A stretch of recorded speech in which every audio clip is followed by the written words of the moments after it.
Welcome वाली video में Nifty का एनालिसिस देख लेते हैं कि कल मार्केट किस डायरेक्शन में जा सकता है और कौन सी ऐसी इंपॉर्टेंट लेवल्स होगी जहां हमें ट्रेड्स मिल सकते हैं। ठीक है, सभी चीजें डिस्कस करेंगे, प्राइस एक्शन समझ लेंगे। लेकिन उससे पहले आज था मंडे, तो मंडे के दिन हमने क्या किया और क्या हमारा एनालिसिस था वो भी देख लेते हैं, क्योंकि शांत दिखा है मंडे का दिन। यहाँ पे कोई ज्यादा वन साइडेड मोमेंटम नहीं आया। मार्केट मॉर्निंग से इस रेंज में था। आप देखो, एक छोटी सी रेंज है, इसमें मॉर्निंग से ट्रेड कर रहा था, एक इस कैंडल ने ब्रेकडाउन दिया और फिर से एक रेंज बना दी। तो अगर वैसे देखोगे खास वन साइडेड नहीं हुआ है। सिर्फ अभी फ्राइडे का भी दिन वैसा ही था। फ्राइडे का भी दिन यहाँ पे हमने देखा साइडवेज ही था, आज का भी दिन साइडवेज है। थर्सडे एक बड़ा मोमेंटम हो गया, इस वजह से मार्केट अब थोड़ा रेंज बाउंड है। लेकिन ठीक है, आज मार्केट साइडवेज था, फिर भी हमने एनालिसिस के हिसाब से ही ट्रेड लिया और एक अच्छा सक्सेसफुल ट्रेड लेने में यहाँ पे आज ले पाए। हमने अच्छा खासा टारगेट भी बुक किया। कहाँ किया? ये लाइन आपको दिख रही है ना, यही है आज का यहाँ पे ट्रेड वाला हमारा एंट्री पॉइंट। क्योंकि मार्केट में हमने डिस्कस भी किया था कि फ्लैट वगैरह भी ओपन होगा, तो मेरा ज्यादातर करके यहाँ पे बुलिश साइड का व्यू रहेगा, मैंने आपको बताया था। ठीक है, उसी हिसाब से मैंने क्या किया, आज मार्केट ओपन हुआ, थोड़ा ऊपर यहाँ पे आया, फिर नीचे आया, और जैसे यहाँ पे ग्रीन कैंडल बनी तो उसके बाद ही मैंने यहाँ पे ये मार्क कर लिया था। और जैसे ये मार्क हुआ, इस कैंडल में मेरी एंट्री बन गई। और यहाँ से जब मार्केट ऊपर गया, एग्जैक्ट इस टॉप पे यहाँ पे क्या हुआ, आज का यहाँ पे प्रॉफिट बुक हुआ है। ये सेम बहुत इंपॉर्टेंट होती है, एग्जिट बहुत इंपॉर्टेंट होता है, एंट्री से भी इंपॉर्टेंट एग्जिट होता है। अगर यहाँ एग्जिट नहीं करते तो मार्केट पूरा प्रॉफिट भी वापस लेता और पूरा रिवर्स होता है ना। तो ये आज का ट्रेड था, स्टूडेंट ग्रुप में मैंने शेयर भी कर दिया था। अब इंपॉर्टेंट है कि करना क्या है कल, है ना। तो उसके लिए मैं आपको ले चलता हूँ डेली चार्ट पे। पहले सबसे पहले चीज समझते कि एग्जैक्टली मार्केट कर क्या रहा है।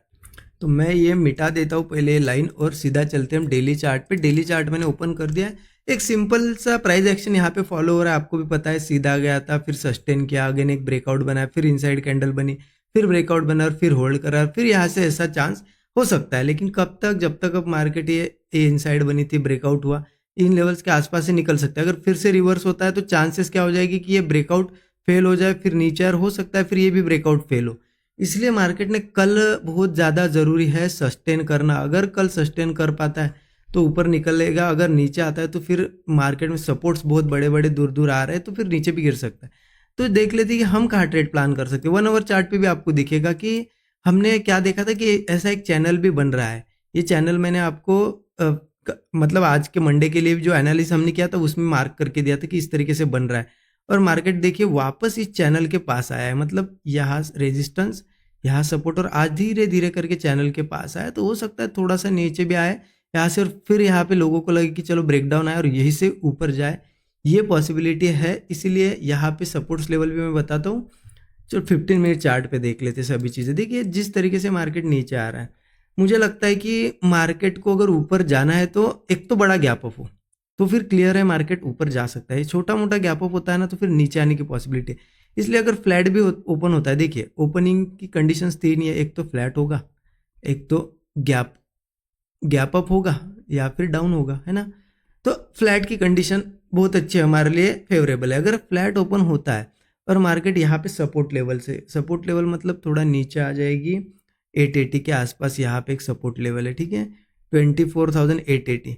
मार्केट यहाँ ओपन हो, इस सपोर्ट पे आए, यहाँ पे सपोर्ट ले, मतलब डबल बॉटम बनाए, या फिर थोड़ा होल्ड करे इस लेवल के आसपास। ऐसा नहीं कि एग्जैक्ट इस पे 5-10 पॉइंट ऊपर हो सकता है, इसके आसपास आए, ब्रेकआउट बनाए, तो मैं कॉल साइड का ट्रेड लेने के लिए रेडी हूँ। अगर मान लो मार्केट किसी केस में छोटा सा गैप डाउन होता है, या फिर यहाँ से तेजी से ओपनिंग के बाद ही रेड कैंडल बनाते हुए गिरता है, तो ठीक है, और एक सपोर्ट है, ये भी हम कंसिडर कर सकते हैं 25,810। ये 2 सपोर्ट लेवल अभी के लिए मुझे दिख रही है कि जहां से एक पॉसिबल अच्छा मूव मुझे दिख रहा है ऊपर के साइड। क्योंकि अगर एक बार 810 के नीचे चला जाए, चलो हो सकता है यहाँ से जाए, या गैप डाउन हो सीधे और इसके नीचे सस्टेन करने लगे ना, तो फिर कोई भी ब्रेकडाउन पे हम पुट भी ले सकते, क्योंकि यहाँ ये 2 सपोर्ट अच्छे हैं। अगर 810 के नीचे चला जाए तो फिर सीधा सपोर्ट नीचे आ जाता है 24,670 पे। इसीलिए मैं बोल रहा हूँ कि मार्केट ने यहाँ कहीं सपोर्ट लेना चाहिए, और पॉसिबिलिटी बहुत ज़्यादा है अगर फ्लैट ओपन होता है तो यही कहीं सपोर्ट लेगा, क्योंकि इसके नीचे फिर 670 और 670 भी ब्रेक होता है तो फिर 24,530 भी है। तो ये सपोर्ट से नीचे, ठीक है, तो ध्यान रखना इन 2 सपोर्ट्स पे सस्टेन करना चाहिए, अदरवाइज फिर मार्केट में बहुत ही नीचे सपोर्ट्स आ रहे हैं, तो बड़े नीचे के साइड पे टारगेट हमें मिल सकते हैं, ठीक है, पुट भी लेंगे हम, लेकिन इन लेवल्स के नीचे। अब इंपॉर्टेंट क्या है कि मार्केट अगर चलो मान लो गैप अप वगैरह हुआ छोटा सा, तो क्या होगा, यहीं पे गैप अप होगा, तो मुझे लगता है कि छोटा सा गैप अप होता है। मैं आपको लेवल पहले लेवल्स आप मार्क करके रखना। देखिए इस तरीके से 15 मिनट चार्ट पे अगर देखा जाए ना, 15 मिनट चार्ट पे भी दिख जाएगी चीज़ें, या फिर ठीक है ना, 15 मिनट चार्ट पे आपको दिख जाएगी कि इस तरीके से मार्केट एक रेजिस्टेंस बनाते हुए आ रहा है, ठीक है। तो मुझे लगता है कि गैप अप भी होना तो इस रेजिस्टेंस के ऊपर हो, क्योंकि यही कहीं होगा ना, तो हो सकता है मार्केट क्या करे कि थोड़ा बहुत एक ब्रेकआउट देखा है और यहाँ पे कॉल वालों को बिठा दे, कॉल मतलब अपसाइड के ट्रेड में, और फिर फेल हो जाए और फिर नीचे आ जाए इस सपोर्ट तक, ये जो 880 का लेवल है ना, 880 810 यहाँ तक आ सकता है। इसीलिए मुझे लगता है कि मार्केट ने गैप अप करना चाहिए तो बड़ा करना चाहिए, ठीक है। गैप अप कहाँ करे मार्केट, लगभग इस रेजिस्टेंस के ऊपर ऊपर ही करे, जो आ जाता है 24,040। अगर गैप अप होता है 24,040 के 25,040 के ऊपर, ठीक है, तो फिर हम अपसाइड जाएंगे। लेकिन कैसे कि चलो ऐसा नहीं कि गैप अप हुआ और ट्रेड ले लिया, ठीक है। गैप अप के बाद देखो क्या होता है, गैप अप के बाद फिर से तेजी से गिर रहा है तो हो सकता है फिर नीचे और फिर से गिरे सपोर्ट तक आए, ये भी पॉसिबिलिटी। इसीलिए गैप अप के बाद सस्टेन करना जरूरी है। गैप अप के बाद मार्केट थोड़ा सपोर्ट बनाए ऐसा, और फिर ब्रेकआउट बनाए, या फिर कंसोलिडेशन करे यहाँ पे और ब्रेकआउट बनाए, तो मैं कॉल साइड के ट्रेड के लिए रेडी हूँ। फिर गैप अप के बाद मेरे टारगेट्स मुझे क्लियर दिख रहे हैं ऊपर, 25,140, 25,240, 25,340 और 25,440। ये सभी जो 440 के राउंड नंबर में आ रहे हैं ना, ये सभी हमारे टारगेट्स होंगे ऊपर के लिए, क्योंकि यही रेजिस्टेंस निकल के आ रहे हैं, अभी इसके आसपास ही रेजिस्टेंस है।